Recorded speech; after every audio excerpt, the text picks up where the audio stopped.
Pozdravljeni nazaj na Džunglin kanalu, moje ime je Ian in danes je ekipa Džungle pripravila zame en prav poseben izziv. Živijo, moje ime je Kaja Solo in jaz imam izpit za avto, ampak jaz imam izpit za avto že 6 let, I think. Ja, govorite so vedno glasnejše, da jaz nimam izpita za avto in to so določene osebe, pri nam zelo vzele k sebi popriti. Ja, gledamo se vis, ko pišete scenarije. Danes pa me čaka reševanje CPP testov. Nobene besede ne razumem, ampak bomo videli, kaj bo.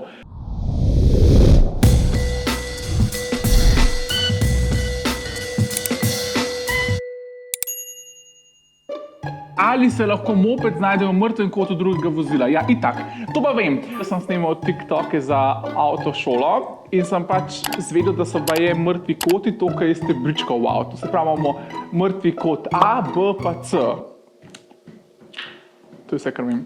Ja, lahko. Zaradi tega, ker jaz še pogledam nazaj v avto, je to gund ta zadnji stebriček. Fiks. Kaj pomeni izraz mrtvi kot? Ja, v voznikovem pogledu skrito področje okoli vozila, ki nastane zaradi konstrukcijskih lastnosti vozila ali drugih vzrokov. Ali lahko kot lastnik registrirate motorno vozilo, če nimate veljavnega vozniškega dovoljenja ustrezne kategorije? Jaz bi rekel, da verjetno ne. Zakaj bi hotel nekdo nekaj registrirati, če nima dovoljena, da ga ima? A ja, ne, maybe bi pa lahko. A veš, da, če določimo uporabnika vozila, ki ima veljavno... Kvaj jaz vem? A je to logično? Po moji, da je. Kaj od naštetega je eden od vzrokov, da mladi vozniki povzročajo nadpovprečno veliko prometnih nesreč? What? Zaradi pomanjkanja izkušenj, slabše psihofizične sposobnosti, preveč zadržano vozijo.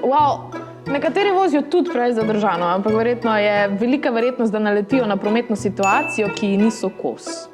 Kaj od naštetega so značilnosti defenzivne vožnje? To je vzvratno blokiranje, ne? Defenzivna vožnja je verjetno tisti, ki si v redu voznik, ki reče, ok, ti si pa zelo defenziven. Jaz bi rekel, da je vožnja v odličnih cestnih in vremenskih pogojih, pa prepoznavanje nevarnosti. Predvidevanje bi da predvidevaš? Kaj predvidevaš? Ne, bomo dali kar sam ta prva dva. Tovorno vozilo s preklopnim vozilom zavija. Kako bo v prikazani situaciji ravnal voznik osebnega avtomobila? Ja, damo bo placa, ne? To bi bilo kar idealno. Ja,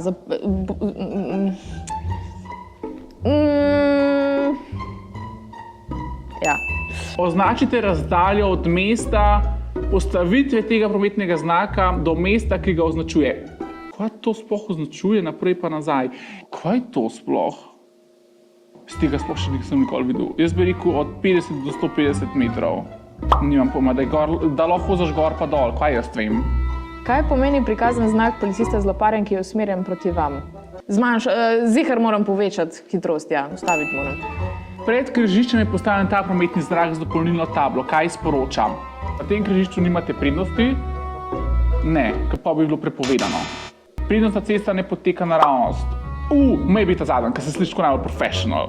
Po katerem vrstnem redu bodo udeleženci cestnega prometa prevozili križišče? To sem jaz čakala. Ok, zdaj ponavadi v Ameriki je tako, da je pravilo večjega, pri nas je pa pravilo boljšega. In če sem jaz tukaj, to pomeni, da jaz vozim BMW Z4, kar pomeni, da imam jaz prednost. Mislim, da je jaz voznik traktorja, voznik avtobusa pa voznik osebnega avtomobila. Moj bog! Kaj pomenijo prikazane označbe na vozišču? Kakšno delovišče? Kaj je delovišče? Jaz bi rekel, da je ta prvi, zaradi tega, ker je pač najdaljši odgovor. In do zdaj so bili odgovori dokaj kratki, tako da jaz mislim, da je cajt za enega dolga.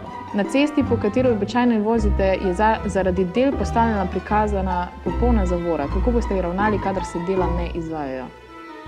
Ja, odstrani mene od tabel. Upoštevam zaporo ceste. Voznik srebrnega osebnega avtomobila vozi po levem prometnem pasu avtoceste ali vozi pravilno. Pač se vozi, kaj bo... Kako naj zdaj jaz to vem? Jaz bi rekel, da pač ja, kar se ne ve, mogoče ga je pa lih prehitil, mogoče pa malo zavajbal, ne bomo džadžali druge voznike, okej? Skupina vozil na slike 16 metrov, največja dovoljena masa pa ne presega 3500 kg. A smete voziti to skupino vozil z vozniškim dovoljenjem kategorije B? Da, vendar le, če ne vozim hitreje od 80 km/h. A greš hitreje? Največja dovoljena masa skupine vozil na sliki je 3900 kg. Priklopno vozilo pa ni lahki priklopnik. Kaj to pomeni? Jaz bi fiks rekel, da ne. Zaradi tega, ker je pač preveč mi dajo informacij, da bi bil odgovor, ja, lahko. Jaz bom dal ta zadnjega, zaradi tega, ker tukaj zdaj mislijo, ker so 3 daji, da bomo dali en da. Ja, lahko. Itak da lahko, če ti napisal v prvem stavku, ti mi poveda lahko. Okay. Kako pravilno ravnate pri ogrevanju hladnega motorja? Jaz imam BMW, jaz ne vozim po zim, ne vem tega. Motor grejem na mestu, first of all. Za zavijanje na desno se razvrstite. Drugače mi mislim, da gremo en to ful dobro. A jaz dobim pa kakšen potrdil, da grem pa lahko sam še na vožnje. Kam se razvrstimo? Na pločnik? Ok, to je eden izmed gornjih vprašanj, ko dajo kakšnega res glupega noter. Ok, gremo naprej. Najboljše je, če med vožnjo držimo volan v položaju primerljivim s kazalcem na uri, ki kaže ta 15 minut do 3.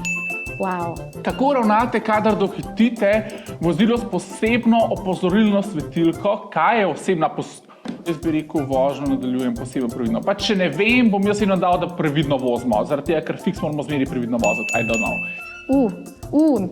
Ok, oddamo test. Vse to se ne gre za res, ne bom zdaj izgubila izpita. Ok, kakšno je bilo, preden vidimo rezultat? Po mojem šlo meni ful dobro. Jaz mislim, da sem imel tako enega narobe. Zdaj pa da vidimo. Ne bi naredila. In čakamo.